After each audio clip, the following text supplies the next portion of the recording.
थोड़ा माइक ने ठीक कर लो।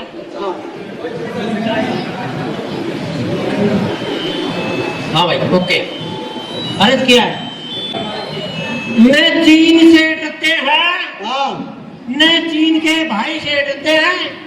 शर्मा जी सच बता रहे हैं हम अपनी दुकान से। अच्छा ये ताली में बजा रहे हैं जो डर के यहाँ आए हैं। ये सारे इसे लगे तो साधु साधु बैठे हैं, सारे सताए हुए हैं, लेकिन घबराने की कोई बात नहीं, मैं आ गया। एक बार जोरदार तालियां मत बजाओ, इसलिए मत बजाओ। हाँ जी सता लीजिए। थोड़ा सा पीछे निके कति पीछे हट जाओ तो। अभी देखो अभी ठीक है, अब ठीक है। ये फोटो वाले भाई ठीक है, मेरा फोटो आया है।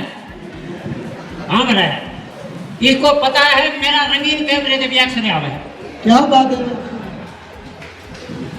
लेकिन आपको बता दूं ये फोटोग्राफर बनता कौन है? जो आदमी बचपन से ही दूसरों के घरों में ताक झाक रखे ना।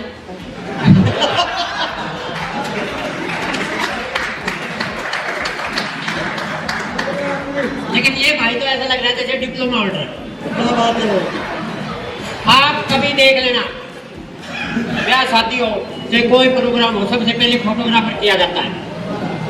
फोटोग्राफर आएगा, शादी में आएगा, दूल्हे के फोटो दूर दूर से खींचेगा और दुल्हन को बिल्कुल अपने सामने कुर्सी पे बिठानेगा और फिर कहेगा मेरी तरफ देख के मुस्कुराओ। और भाई साहब सच बता रहा हूँ, जैसा जैसा फोटोग्राफर कहेगा दुल्हन वैसे वैसे पोज बनाती। दूल्हे का बाप बोला फोटोग्राफर क्या कर रहा? बोले आप चुप रहो, मैं दुल्हन को सेट कर। क्या बात है। ये इतने कमाल के होते हैं। दूल्हे का बाप बोले अबे कर क्या रहा है? बोला मैं इसके क्लोजअप बना रहा हूँ। बोला इसके क्लोजअप बनाओ तो मेरी कोलगेट बना दूं। तो ये इनसे कमाल के होते हैं। लेकिन एक बात पक्की बताता हूँ, जितने अच्छे एल्बम वगैरह ये देते बना के उतनी ये बेइज्जती करवाते हैं। एक बच्चा अपने मम्मी पापा की शादी के एल्बम उठाया और उसने पहला पेज खोला, पहला पेज खोलते एकदम मुस्कुराया। तो बोला मम्मी पहचान ली, ये तो गुलाब की साड़ी में तुम बैठी हो, पर तुम्हारे पास ये लंबे लंबे बालों वाला आदमी कौन बैठा है? अब मम्मी बोली बेटा पहचाना नहीं? बोला नहीं पहचाना। बोला ये तुम्हारे पापा है। तो बोले ये लंबे लंबे बालों वाले आदमी मेरा पापा है। बोले हाँ तुम्हारे पापा है। तो बोला फिर क्यों घर में गंदा सा आदमी कौन रहा है? तो समय के साथ ऐसी विडंबनाएं हो जाती है, इसलिए फोटोग्राफर तो समय समय पे फोटो बदलता रहा। एक कमाल है। देखिए सच्ची बात बताता हूँ, मैं तो कुछ सच्ची घटनाएं आपको सुना रहा हूँ। दिल्ली CCRT में चला गया, हर प्रदेश के 4-4 मास्टर बुलाए, हरियाणा के 4 मास्टर वीडियो साहब ने मेरे को भेज दिया।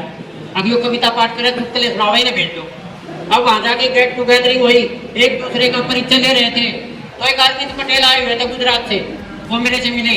बोले मास्टर आप कहाँ से आए? मुझको मैं हरियाणा से आया हूँ। बोला यार मेरे मन में तो बहम था, हरियाणा का आदमी तो बहुत हट्टा कट्टा मुच्छड़ सा पाओगा, आपको देख के तो ऐसा नहीं लगा। मैं बोला मैं हरियाणा में तेरा बहम तोड़ने के लिए पैदा हुआ।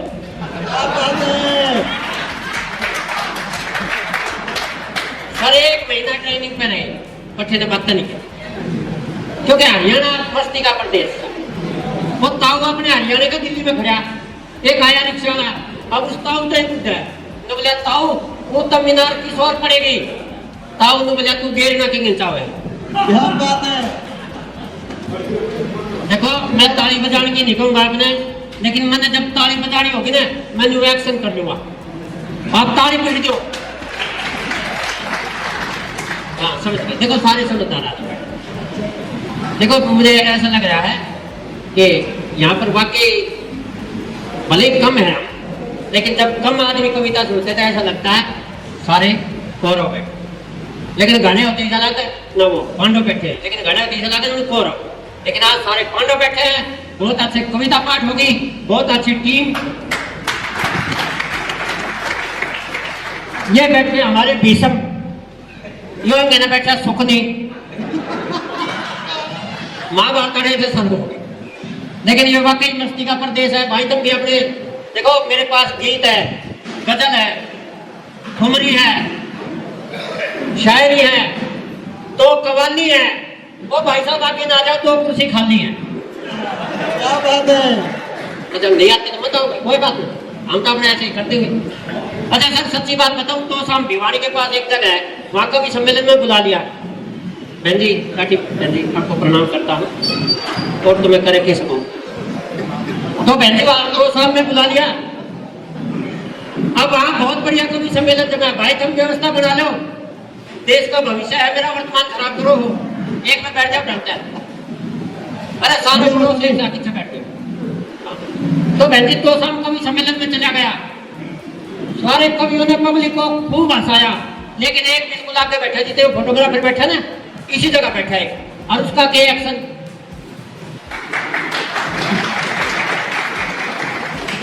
भाई साहब दूसरा एक्शन नहीं लिया उन्हें, लेकिन मेरा नंबर आया, मैंने कविता पाठ शुरू किया, जोर जोर से हंसा, मेरा घमंड हो गया कि असली कवि मैं ही हूँ।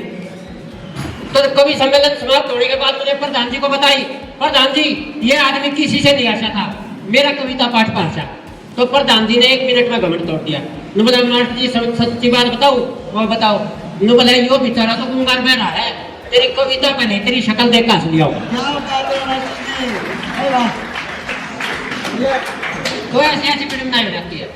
अभी मैं बदानी स्कूल में मेरी बदली होगी, तो मैं इन बच्चों को बता रहा था, उस टाइम भारत पाकिस्तान के बीच बड़ा तनाव चला हुआ था, कभी भी लड़ाई छिड़ सकती थी। तो मैं बच्चों को बताने लग गया कि बेटा भारत और पाकिस्तान के बीच जो तनाव है, ये तनाव अगर लड़ाई में बदल गया तो पाकिस्तान की तरफ चाइना आ जाएगा, हमारी तरफ अमेरिका आ जाएगा, उनकी तरफ अफगानिस्तान आ जाएगा, हमारी तरफ जापान आ जाएगा, और थोड़े दिन में वर्ल्ड वॉर छिड़ जाएगी। अब 7वीं क्लास के पीछे से एक लड़की खड़ी होकर बोली, सर ये बताओ अगर वर्ल्ड वॉर छिड़ेगी तो स्कूल की छुट्टी पड़ेगी? क्या बात है।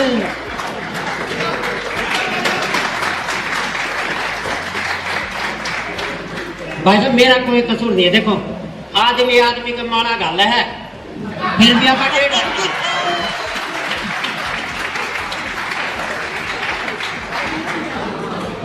कोई बात नहीं भाई, या दूसरी गलगी ही मैं रखूंगा।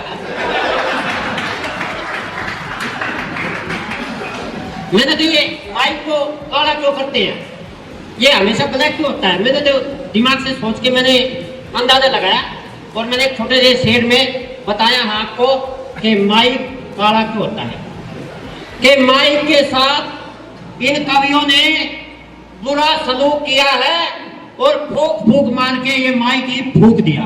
क्या बात है मास्टर जी, ये कभी तो फूक भी हरी मारे आ गया यो। देखो आगे बोल, ये पीछे से बोलते हैं ये अच्छे नहीं होते। लेकिन ये राघव भाई को एक बार इनके लिए जोरदार तालियां बजा। भाई साहब इतना अच्छा संचालन कर रहा है। आजकल जो है मंचों का संचालन वो करता है जिसका घर का संचालन पत्नी छीन लेती है।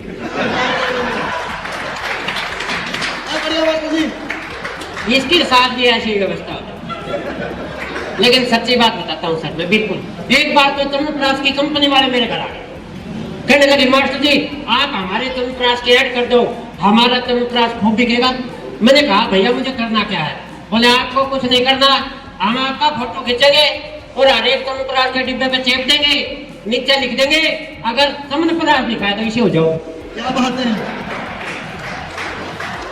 कंपनी का चमनप्रास खूब बिका, कंपनी अच्छी चली, कंपनी ने 5 डिब्बे चमनप्रास मेरे को दिया, मैंने सारा चमनप्रास दूध से लिया पर मुझे कोई असर नहीं। जब मैंने कंपनी को यह बात बताई तो कंपनी ने 50,000 रुपये दी।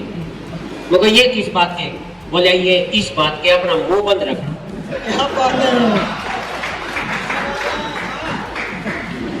तो ऐसी ऐसी फिल्म नहीं होती है। आपने देखा होगा शादी होती है, शादी में फेरे होते हैं, अब वो मेरे फेरे हो रहे, आप हमेशा देख लेना पंडित जी दुल्हन का हाथ दूल्हे के हाथ में पकड़ाता है। अब पंडित जी ने मेरे साथ क्या किया, मेरा हाथ पकड़ा के दुल्हन को दे दिया।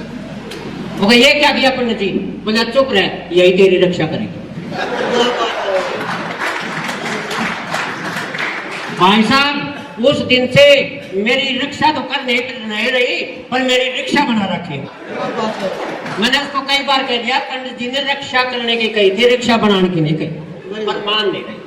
लेकिन कोई बात नहीं, ये सारे दांत काट रहे हैं, ये भी वहीं के सताए हुए हैं। आइए कविता भाई साहब, कितनी देर जिंदा रहना है? देखो लंबी टीम है, ठीक है, बाकी तो मैं एक लाइन सब ने निपटा सकूंगा, लेकिन दोनों को दिलाना है कि पीछे चक्कर ना हो इतना लगे हो। बात है कोई।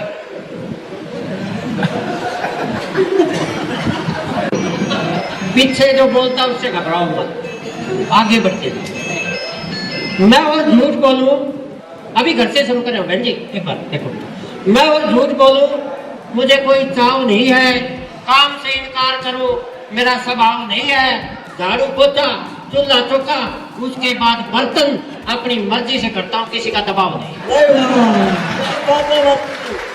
वाह, दो घड़ी पत्नी को चिढ़ाया था, बाद में 2 घंटे तक गिड़गिड़ाया था।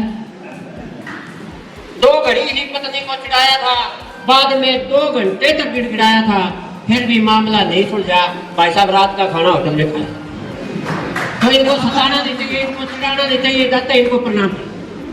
घर में घुसो ना, मुंह लटका के घुसो, ताकि इनको सोचे कि कंट्रोल में है। अगर आप हंसते हुए घर में घुस गए, और दी हाँ क्या क्यों दांत कर रहा है,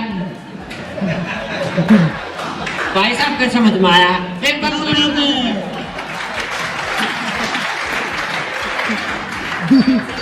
और अगर हम मुंह लटका के करने पड़ गए, क्या वो कर रहा है, कोई मर गया के ठीक करे मुंह हंसता रहेगा।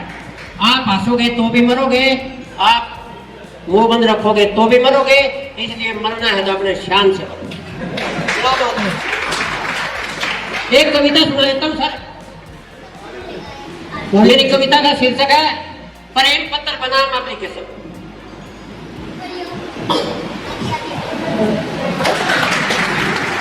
एक नंबर की जनता है, बिल्कुल बहुत अच्छे।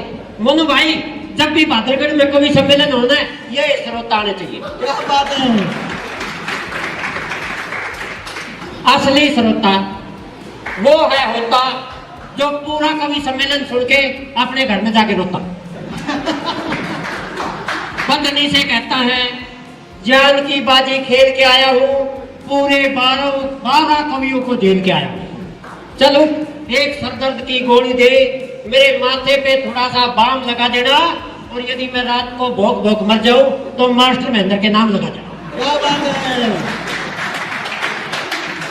तो मैं कविता सुना के सारे दिनों से भाई साहब माल इधर भी करे, आप पेमेंट उधर कर रहे हो, इधर आ। देखो यहाँ इतने अच्छे आदमी आए हैं, मैं सभी को प्रणाम करता हूँ और आपसे निवेदन करता हूँ कि जब भी बादलगढ़ में कवि सम्मेलन हो आप जरूर आए,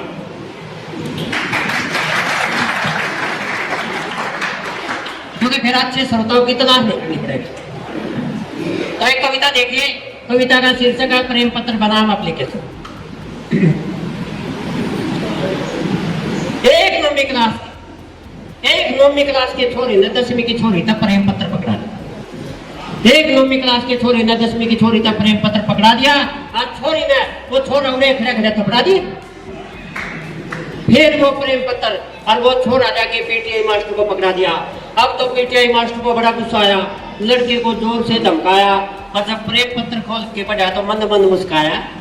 बोले छोरी देख, तने खान खाई छोरे की घंटी ले रखी है, इस बेचारे ने तेरे तक फीस माफी की एप्लीकेशन दे रखी।